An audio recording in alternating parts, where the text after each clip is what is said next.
If you're not one for cozy games and want to experience the most brutal winter conditions in gaming, this one's for you. Hello and welcome to ROG Global, where we celebrate PC gaming, and where ordinarily we're in the business of keeping things pretty chill, thanks to our laptop cooling solutions like ROG Intelligent Cooling, with performance-engineered vapor chamber, heatsink, and fan designs that let us run GPUs at a higher power than other laptops, giving you more frames. But that's not why we're gathered here today. No, we're on an adventure to seek out the most inhospitable, coldest, deadliest winters in PC gaming. So put the kettle on, have an extra sweater handy, and let's find out how many of these big chills you've endured. Come with us. Hunters, fight hard and stay smart.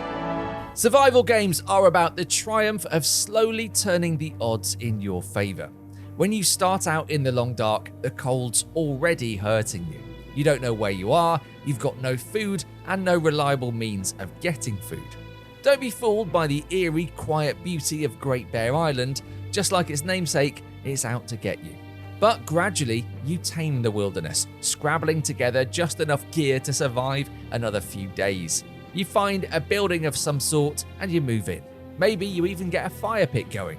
The Long Dark really nails the gratification of that process, inching along towards comfort, but never really achieving such a stable setup that you're not worried about dying of cold. Or starvation, or wolves. Yeah, definitely watch out for wolves. So if you like a snowy landscape but hate having too many supplies or any sense of comfort, here's your winter survival game.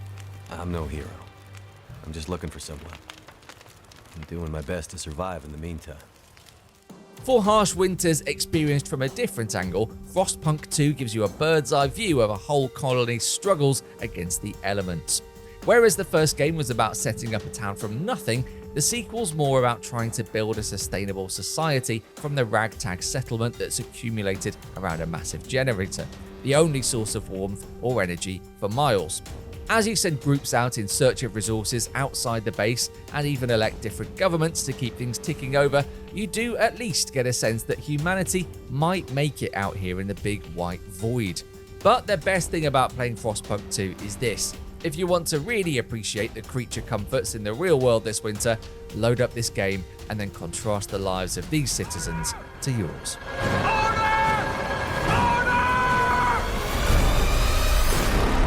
Quick question, are you free this weekend? Because a bunch of your variously obnoxious mates want to visit a remote cabin in the woods on the 1-year anniversary of a mysterious disappearance in that very same place.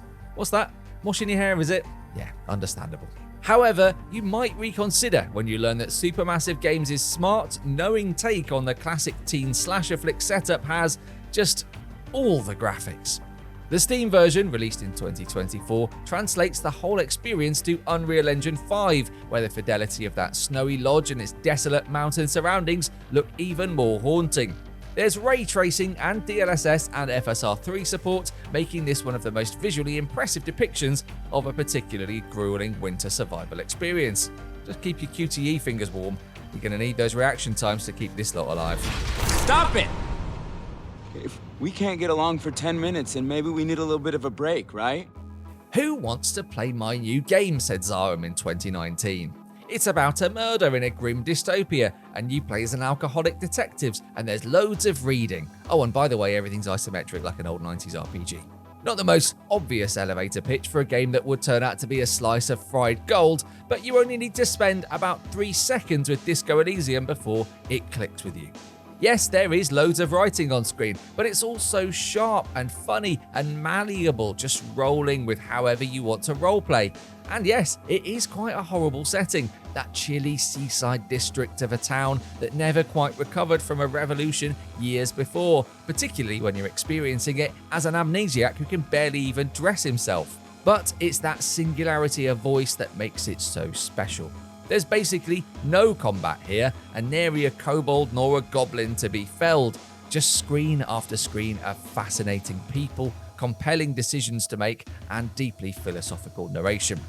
It's definitely not a survival game by genre, but it is all about the protagonist's continued survival, despite the elements, and above all, despite himself.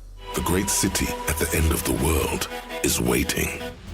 There are game expansions, and then there's Monster Hunter World Iceborn, a 2020 content drop that obviously didn't check beforehand that expansion doesn't just mean double the content of the original game. And look, we're so glad it didn't. In the frozen tundra of Hoarfrost Reach, not only are there some of the most legendary monsters in the entire series to hunt, but the all-new geography also becomes an enemy in its own right. You need to craft a whole new set of weapons and armor for these unforgiving surroundings. And fortunately, yeah, there's absolutely loads of those. And new weapons. It could honestly just be its own game, a remarkably generous offering and at the same time, a remarkably punishing one. Particularly if you take it on the new Master difficulty rank, which, yeah, not even going to pretend we tried that one. Hey! It's real. Everyone feeling chilly? Great. Mission accomplished. Now go and get a blanket wrapped around you and appreciate the fact that you don't live in one of these game worlds. Tell us about your picks down in the comments, like this video and subscribe for more, including product reveals and plenty more. Wrap up warm and we'll catch you in the next one.